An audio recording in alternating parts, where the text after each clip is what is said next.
अस्सलाम वालेकुम दोस्तों, आप सबको मेरे चैनल लीगल एनालिसिस में खुश आमदीद कहता हूँ। आपकी जो नशिस्त होगी वो इस बारे में होगी कि इंतकाल विरासत को चैलेंज किया जा सकता है। अगर चैलेंज किया जा सकता है तो कितनी लिमिटेशन है उसके लिए, कितने अरसे में आप उसको चैलेंज कर सकते हैं, और चैलेंज करने के लिए कौन से डॉक्यूमेंट्स रिक्वायर्ड है, और जहाँ पे इलीगलिटी होती है उसको कैसे साबित किया जा सकता है, और जो अदालत होगी वो कौन सी अदालत होगी कि उसमें आप चैलेंज कर सकते हैं, और कौन सा शख्स उसको चैलेंज करने के अहल होगा। आज इन सब चीज़ों पे थोड़ी सी रोशनी डालने की कोशिश करेंगे।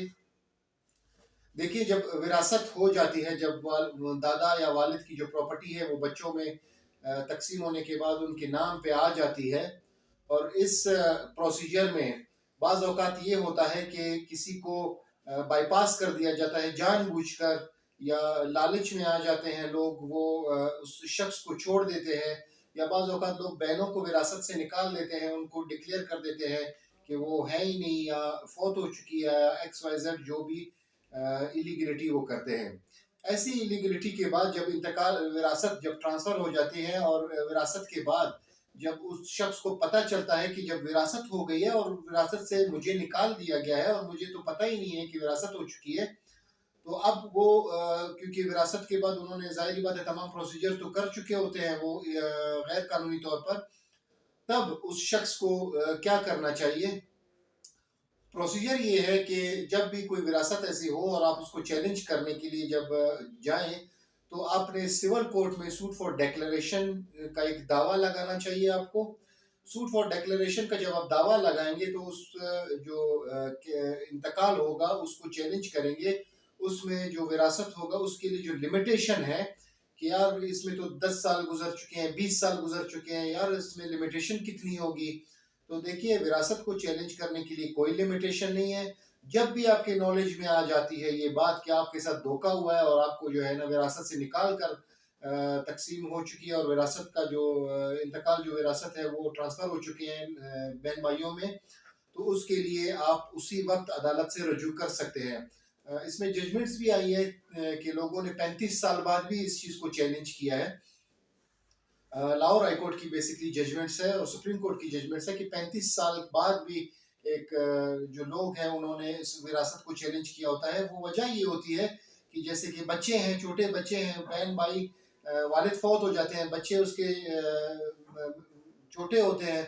जब वो बढ़ते हैं, जाहिर बात है जब वो बड़े होंगे तो अदालत आएंगे, जब बच्चे होंगे तो उसको कैसे पता चलेगा कि ये मेरे वालिद की जो है ना बहन भाइयों में विरासत हो चुकी है और मेरे वालिद का जो हिस्सा था उसको निकाल दिया है हमारे नाम पे, या मेरी वालदा के नाम पे कुछ भी नहीं आया।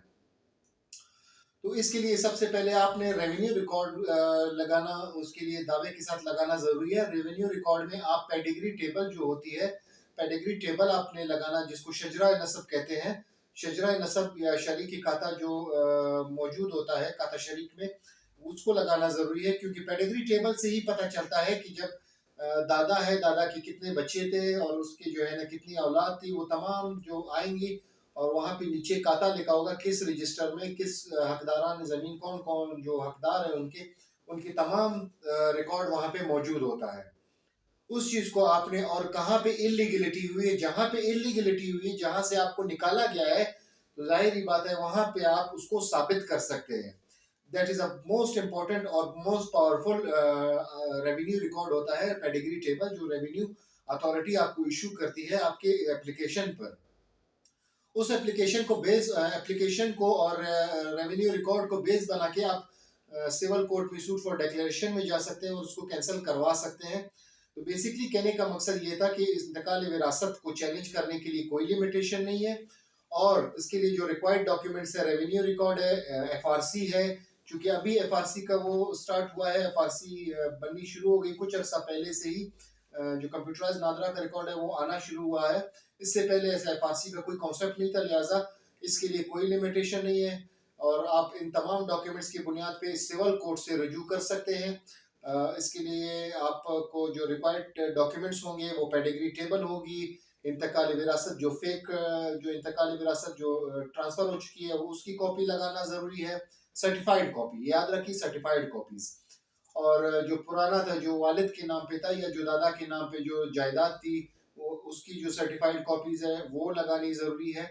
बाकायदा 2 गवाह ऑफ कोर्स आप पेश करेंगे और तमाम रिकॉर्ड एग्जिबिट कराएंगे थ्रू रेवेन्यू रिकॉर्ड। जो इलाके में जिस इलाके में ज़मीन मौजूद है, जहाँ पे तहसील है, उसी इलाके की सिविल अदालत में आप रुजू कर सकते हैं। तो दोस्तों आज के लिए बस इतना ही। अगर किसी को कोई सवाल पूछना हो इस हवाले से तो वो कमेंट सेक्शन में मुझसे सवाल पूछ सकता है। और अगर आपको हमारी ऑनलाइन सर्विसेज दरकार है तो डिस्क्रिप्शन में हमारा व्हाट्सएप नंबर मौजूद है, आप हमसे ऑनलाइन भी रब्ता कर सकते हैं। तो आज के लिए इतना ही। Thank you very much.